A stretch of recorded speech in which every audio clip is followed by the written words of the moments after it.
स्वागत है आपका CTET previous year paper series में। आज इस सीरीज में हम सीटेट का पेपर 1 जो जुलाई 2019 को हुआ था उसको डिस्कस करने वाले हैं और सब्जेक्ट है हमारा चाइल्ड डेवलपमेंट एंड पेडागोजी। और जितने सीडीपी के कंटेंट हैं उन सारे कंटेंट के वीडियो लेक्चर को अवेल करने के लिए आप हमारे चैनल के प्लेलिस्ट में जाइए जहां बाल विकास एवं शिक्षा शास्त्र नाम से एक प्लेलिस्ट बनी हुई है। Go there and check it out for more CDP related content. और जितने सीडीपी के पेपर हैं प्रीवियस ईयर पेपर 1 एंड 2 उन सब के क्वेश्चन वाइज एनालिसिस को देखने के लिए आप हमारे चैनल के प्लेलिस्ट में जाइए जहां पे एक CTET CDP previous year paper 1 paper 2 नाम से प्लेलिस्ट बनी हुई है। Go there and check it out for more question wise analysis of CDP paper.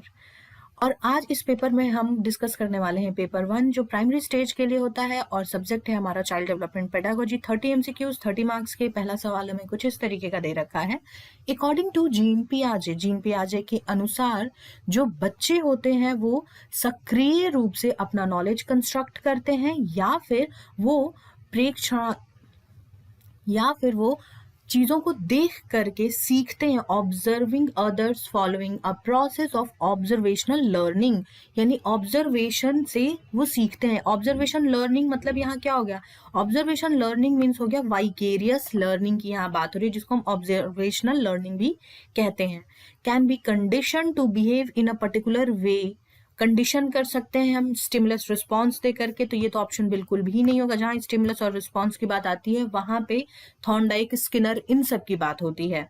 Then can be taught to behave in specific manner, किसी एक स्पेसिफिक मैनर में हम उनको बिहेव करना सिखा सकते हैं by the principle of reward and punishment. Reward and punishment is also not applicable in the case of Jean पियाजे। ध्यान रखना स्टिमुलस रिस्पॉन्स और रिवॉर्ड एंड पनिशमेंट ये दोनों जो सी और डी ऑप्शन है ना, ये कीवर्ड पकड़ो। यहाँ पे क्या लिखा है? यहाँ पे दे रखा है स्टिमुलस और यहाँ दे रखा है प्रिंसिपल ऑफ रिवॉर्ड।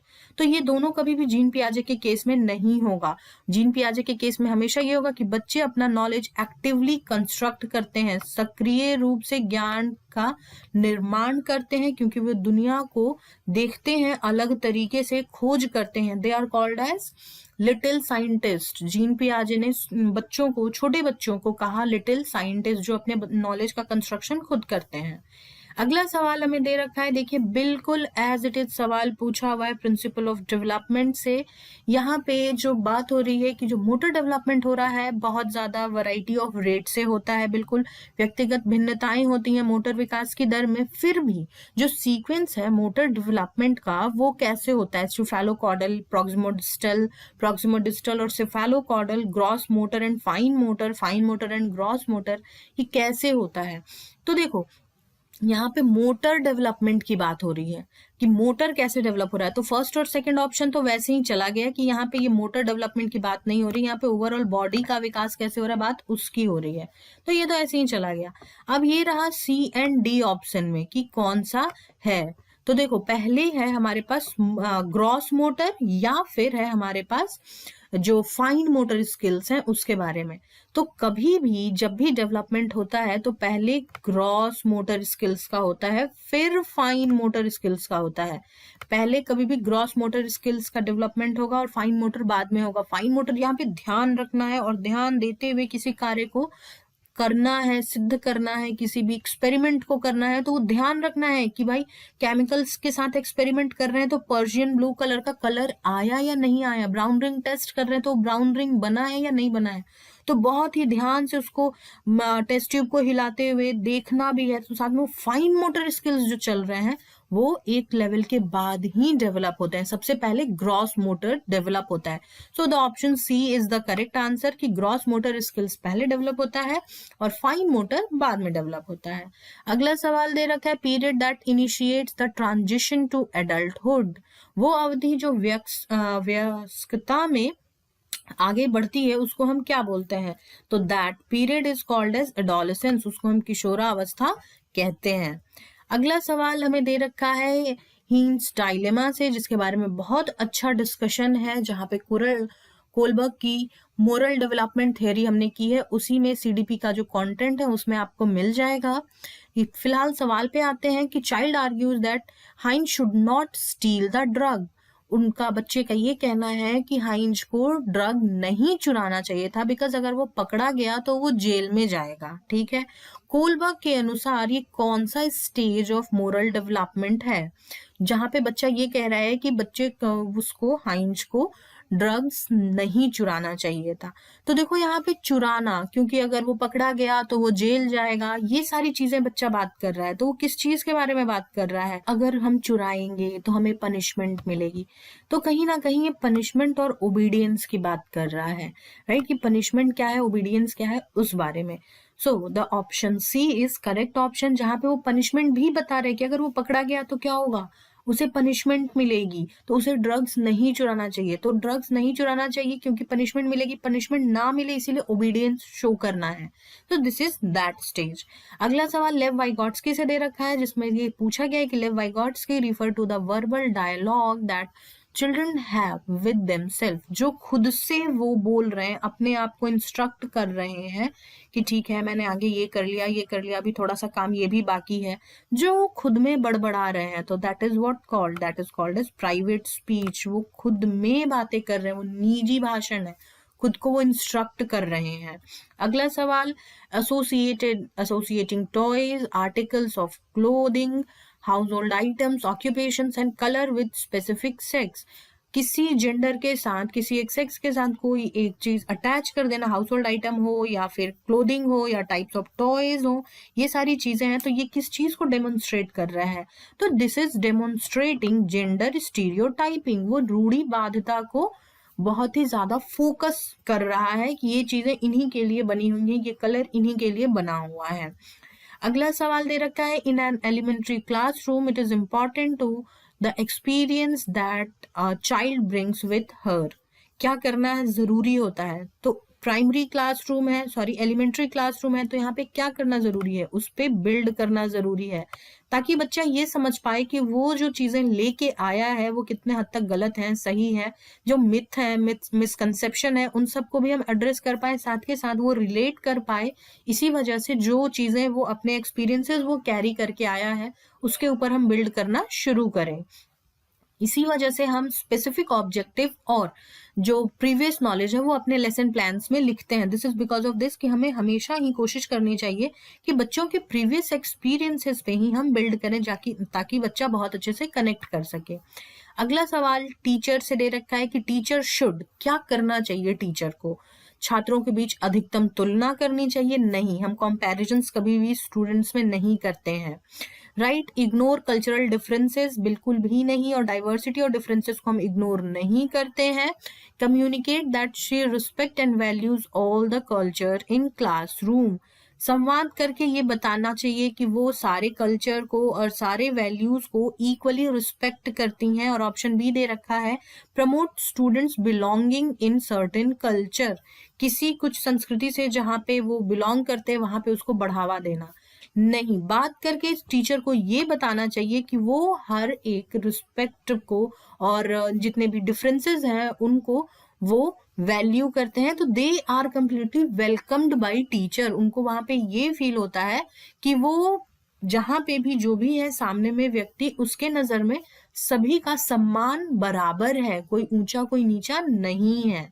अगला सवाल दे रखा है राइट टू एजुकेशन से कि 2000 राइट टू एजुकेशन 2009 एडवोकेट्स, 2009 का जो शिक्षा का अधिकार अधिनियम है वो किस चीज की वकालत करता है? वो वकालत करता है इंक्लूसिव एजुकेशन की, यानी समावेशी शिक्षा की। समावेशी शिक्षा जो है उसकी वकालत करता है, और इसके बारे में हमने बहुत अच्छे से डिस्कशन कर रखा है, आपको सीडीपी के प्लेलिस्ट में मिल जाएगा, जाइए चेक कीजिए।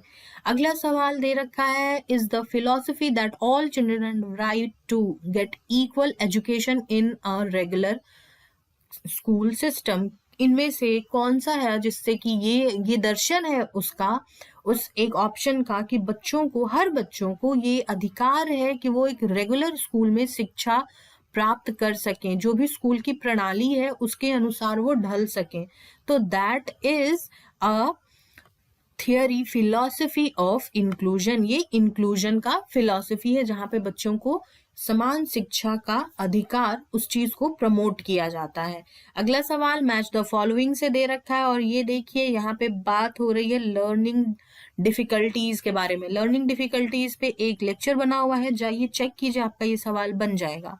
फिलहाल ऑप्शंस पे आते हैं, हमें क्या क्या दे रखा है और मैच करना है। तो पहला है गिफ्टेड। गिफ्टेड लर्नर्स में क्या होते हैं? तो gifted learner have ability to learn quickly and independently। वो शीघ्रता से सीख सकते हैं और उनमें स्वायत्ता भी बहुत ज्यादा होती है। फिर देखो जब ऐसा है तो क्रिएटिव क्या होगा? तो creative persons can think of original solution. वो अपने सोल्यूशंस को खुद ही से सर्च कर सकते हैं।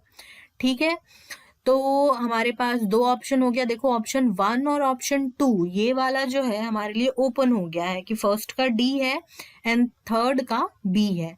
तो अब देखते हैं जो लर्निंग डिसेबल्ड है वो क्या है और एडीएचडी क्या है। तो देखो एडीएचडी अटेंशन डेफिसिट लिख ही रखा है कि उनका अटेंशन तो नहीं लगना बिल्कुल भी।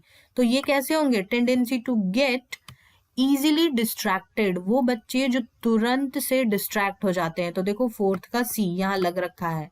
ठीक है, तो option 2 is the correct answer. अगला सवाल चिल्ड्रन लर्न इफेक्टिवली व्हेन। बच्चे प्रभावी ढंग से तब सीखते हैं when the teacher fully controls everything. जब टीचर अपने आप को कंट्रोल करते हुए, बिल्कुल टीचर अपने आप को ये मान के चलते हैं कि वो होल एंड सोल है क्लासेस में। बिल्कुल भी नहीं, हम भी नहीं चाहेंगे कि कोई टीचर ऐसा हो जो बिल्कुल अपनी अपनी कहता जाए। हमें भी अपनी बात कहने का मौका मिले, हम अपना हमेशा ऐसे शिक्षक चाहते हैं। अगला ऑप्शन दे रखा है दे मेमोराइज फैक्ट्स। नहीं, सिर्फ पाठ्य पुस्तक में दिए हुए तथ्यों को याद रखने से लर्निंग इफेक्टिव कभी नहीं होती है। आंसर्स कॉपी करना बिल्कुल भी नहीं एक सही तरीका है जिससे कि बच्चे बहुत अच्छे से लर्न कर सकते हैं। तो सबसे अच्छा तरीका क्या है? वो अच्छा तरीका है जहाँ पे बच्चे खुद एक्टिवली पार्टिसिपेट कर रहे हैं डिफरेंट एक्टिविटीज में, टास्क में, और सक्रिय रूप से भाग लेने की वजह से वो खुद से करके सीख रहे हैं गतिविधियों को। तो वो जल्दी सीखेंगे, इफेक्टिव वे में सीख पाएंगे। अगला सवाल children should question in the class. Children को क्या करना चाहिए? हमेशा इनकरेज करते रहना चाहिए ताकि वो अपने सवाल पूछें, डाउट पूछें। साथ के साथ आपको ये पता चले कि आप कहाँ पे एज टीचर काम करने की जरूरत है, जहाँ पे बच्चों में एक तरीके की मानसिकता विकसित हो गई है। अगला सवाल which of the following is not a key process through which meaningful learning occurs। कौन सा की प्रोसेस नहीं है जिससे मीनिंगफुल लर्निंग होती है? नॉट अ की प्रोसेस। ठीक है, that is memorisation and recall. जहां पे सिर्फ याद कर रहे हैं, जो चीजें दी हुई हैं और जो याद किया है उसी को रिकॉल करने का प्रयास कर रहे हैं। तो यहाँ पे मीनिंगफुल लर्निंग कहाँ हुई? मीनिंगफुल लर्निंग तो हुई नहीं। ठीक है, so this is the correct option. अगला सवाल हमें दे रखा है when teachers have positive belief about students and there abilities. जब टीचर के पास पॉजिटिव बिलीव है, उनकी क्षमताओं के बारे में सकारात्मक विश्वास रखते हैं, देन स्टूडेंट्स वो क्या करते हैं? तो विद्यार्थी क्या होते हैं? Are eager and motivated to learn. बहुत ही ज्यादा सीखने के लिए उत्सुक होते हैं और प्रेरित होते हैं। Become relaxed and stop putting efforts. बिल्कुल भी ऐसा नहीं होता है, बच्चे कभी भी रिलैक्स नहीं होते हैं और एफर्ट्स नहीं डालते हैं, ऐसा नहीं होता है। Become demotivated and stress, not at all. जहाँ पे उन्हें पता है कि उनकी वैल्यूज को, उनकी चीजों को बताया जा रहा है तो वो चीजों को सीखना पसंद करते हैं। Are not effective way in any way. No, वो एक इफेक्टिव मेथड है। They become eager to learn and motivate. वो ईगरली वेट करते हैं उस क्लास का जहाँ पे जो टीचर है उनकी बच्चों की बातों को समझते हैं और उसी हिसाब से जवाब देते हैं। तो वो मोटिवेट भी होते हैं उस क्लास के लिए, उस टीचर के साथ में ईगरली लर्न करने की कोशिश भी करते हैं। आप भी ईगरली लर्न कीजिए। सीटेट के मॉक पेपर अवेलेबल है www.dailybytes.in पर। Go there and boost your performance a level up with Dailybytes. अगला सवाल दे रखा है चिल्ड्रन एरर से कि बच्चों की जो गलतियां हैं वो कैसा काम करती हैं।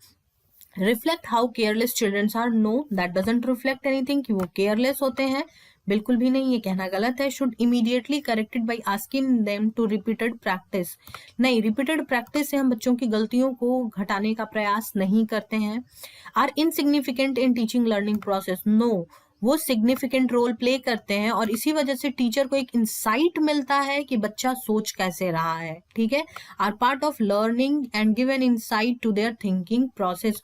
ये एक सीखने का हिस्सा है और उनकी सोच में एक अंतर्दृष्टि देने का जो रास्ता है वो खोज करके देता है, एरर, जहां पे हमें ये पता चलता है एज टीचर्स कि हमें कहाँ और आगे मेहनत करने की जरूरत है। अगला सवाल असेसमेंट से दे रखा है कि assessment should be undertaken as separate activity. ये एक सेपरेट एक्टिविटी की तरह होना चाहिए, not at all, should be part of teaching learning process. ये टीचिंग लर्निंग प्रोसेस का ही एक पार्ट है, जहाँ पे हम मूल्यांकन कर रहे हैं कि बच्चे ने कितना कुछ सीखा है, जहाँ पे हम आकलन कर रहे हैं कि बच्चा जो सीख पाया है वो किस हद तक सीख पाया है और उसने क्या क्या चीजें कर ली हैं। अगला सवाल हमें कंस्ट्रक्टिविस्ट फ्रेम से दे रखा है कि लर्निंग को हम कैसे देखते हैं, सीखना, अधिगम को हम कैसे देखते हैं। तो देखो कंस्ट्रक्टिविस्ट फ्रेम में है तो यहाँ पे क्या होगा, एक्विजिशन ऑफ नॉलेज, नॉलेज को अक्वायर कर रहे हैं बच्चे, कंस्ट्रक्ट कर रहे हैं, ये होगा कंस्ट्रक्टिविस्ट फ्रेम के अनुसार सीखना, अधिगम। अगला सवाल दे रखा है what principle does the following highlight. कौन सा प्रिंसिपल हाईलाइट कर रहा है, students who do not perform well feel that they are not good enough and feel demotivated.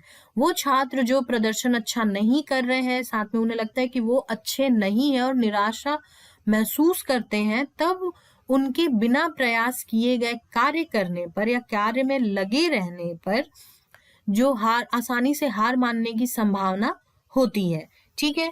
तो they are then likely to give up easily, वो तुरंत से छोड़ने की कोशिश करते हैं, कह रहे नहीं मेरे से तो नहीं हो रहा ये, ठीक है, या फिर वो उस टास्क को करने से करते हैं फिर हार भी मान लेते हैं कि नहीं छोड़ो, नहीं होगा, क्या ही हो गया, ऐसे वैसे करके बच्चा जो फील है वो उसके में लैक कर रहा है, वो एक्साइटेड नहीं है। तो यहाँ पे क्या हो रहा है, यहाँ पे हो रहा है जो उसका कॉग्निशन है और उसके इमोशंस हैं ये रिलेटेड है, वो ये सोच के चल रहा है, उसके इमोशंस के अनुसार वो ये सोच रहा है कि मैं तो ये कर ही नहीं पाऊंगा। उसकी वजह से उसके कॉग्निशन ने ये मान लिया है कि ये तो सही बात है, मैं I am not a good enough person to get to know this, या मैं ये काम कर पाऊं, मैं वो सही पर्सन नहीं हूं। तो उसके इमोशंस ने क्या किया, उसके कॉग्निशन को भी अफेक्ट किया है। तो you can see emotions and cognitions, ये भी एक इंटर रिलेटेड टर्म्स है, यहाँ पे भी चीजें एक साथ चलती हैं। इसीलिए हम हमेशा कहते हैं कि डेवलपमेंट जब भी होता है तो एक साथ होता है, एक सर्वांगीण प्रक्रिया है। जिस तरीके से डेवलपमेंट होता है सब एक दूसरे पे डिपेंडेंट भी है, साथ में वो इंडिपेंडेंट भी है। अगला सवाल दे रखा है teacher can encourage children to become effective problem solvers. Effective problem solvers teacher बच्चों को बना सकते हैं या इनकरेज कर सकते हैं, कैसे। तो write step by step solution to all the questions, no not at all, by giving them plenty of opportunities to answer similar kind of questions from the text book के अनुसार सिमिलर काइंड ऑफ क्वेश्चन को वो answer करने से नहीं, बिल्कुल भी नहीं, एक ही जैसा क्वेश्चन करने से तो बिल्कुल भी नहीं होगा। एम्फेसाइजिंग और रोट मेमोराइजेशन जैसे ही बात होती है वहां पे हम प्रॉब्लम सॉल्विंग की बात कर ही नहीं सकते हैं। And last option is encouraging children to make intuitive guesses and to look at multiple solution to the problem. Exactly, multiple solutions पे जब वो चेक करेंगे, देखेंगे, समस्या का समाधान समझने का प्रयास करेंगे, अपने दिमाग में रिवॉल्व करेंगे, तो वो इफेक्टिव प्रॉब्लम सॉल्वर्स बन सकते हैं। अगला सवाल दे रखा है use of methods where learners own initiative and efforts are involved. अपना इनिशिएटिव और अपने एफर्ट्स जो है वो खुद के उसको हेल्प कर रहे हैं, जहाँ पे बच्चा सीख रहा है, यहाँ पे सीखने से मतलब है, ठीक है। तो ये कैसा क्लासरूम और कौन सा मेथड हुआ, तो ये एक लर्नर सेंटर्ड क्लासरूम हुआ और लर्नर सेंटर्ड मेथड हुआ, जहाँ पे बच्चा खुद का इनिशिएटिव एफर्ट लगा रहा है और वो सीखने का कोशिश कर रहा है हर एक चीज। अगला सवाल, विच of the following statements about intelligence is correct. Intelligence के बारे में ये कौन सा कथन है जो सही दिया हुआ है। Intelligence is the ability to think convergently converge कर रहा है चीजों को, तो ऐसा भी नहीं होता है। Intelligence is relatively permanent change in behaviour as a result of experience. No, not at all. Permanent change in behaviour as a result of experience intelligence कभी भी बुद्धिमत्ता नहीं हो सकता है। Intelligence is hereditary trait that involves mental activity such as memory and reasoning. No, not at all. Intelligence heredity है, लेकिन सिर्फ मेंटल एक्टिविटी और मेमोरी के आधार पे ही नहीं हम उसको बोल सकते हैं, ये बोलना बिल्कुल गलत है। देन लास्ट ऑप्शन दे रखा है, intelligence is multi dimensional involving several activities abilities not entirely measurable by intelligence test. Exactly, बिल्कुल हम उसको इंटेलिजेंट टेस्ट पे एज इट इज मीजर नहीं कर सकते हैं, मोर और लेस हम मीजर कर सकते हैं, एकदम एग्जैक्टली पिन पॉइंट नहीं कर सकते हैं। और इसी वजह से हम कहते हैं कि इंटेलिजेंस मल्टी डायमेंशनल होता है, क्योंकि उसके बहुत सारे आयाम है जहां पे कि अलग अलग तरीके से लोग फंक्शन करते हैं। अगला सवाल हमें दे रखा है, प्राइमरी सोशलाइजिंग एजेंसीज है, जहां पे हमने सोशलाइजेशन की बात की है, वहां पे एजेंसीज के बारे में भी बात की है। And we got to know that कि family is primary socializing agency. परिवार सबसे पहला प्राथमिक सामाजिकरण एजेंसी होता है। Major proposition of Jean Piaget's theory is. Jean पियाजे के सिद्धांत में प्रमुख प्रस्ताव क्या है?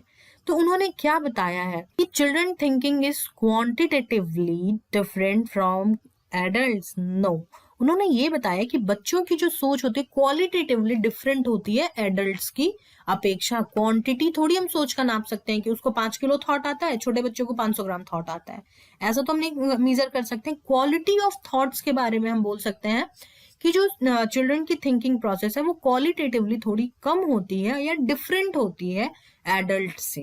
ठीक है, अगला सवाल दे रखा है जेंडर। तो ये देखो, ये तो बिल्कुल ही पूछ रखा है, जो थंबनेल है जिसपे नाम लिखा हुआ है सिर्फ उसी से ये सवाल है कि जेंडर क्या है। ये एक सामाजिक निर्माण है, gender is a social construct. अगला सवाल दे रखा है, which of the following identifies the broad domains of development. Development के ब्रॉडर डोमेन्स कौन से हैं? तो ये देखो, ऑप्शन बी में हमें क्या दे रखा है, स्पिरिचुअल एंड सेल्फ। नो, यहाँ पे बिल्कुल भी नहीं बात होती स्पिरिचुअल एंड सेल्फ की, तो ये दोनों ऑप्शन बी एंड सी तो चला गया। फिर देखो, सेल्फ की बात हो ही रही है, तो सेल्फ में ही तो हम डेवलपमेंट ज्यादा देख रहे हैं, तो ये 3 ऑप्शन तो वैसे ही चला गया। तो ऑप्शन ए देखो, physical, cognitive, social and emotional, they are the dimension major domains of development.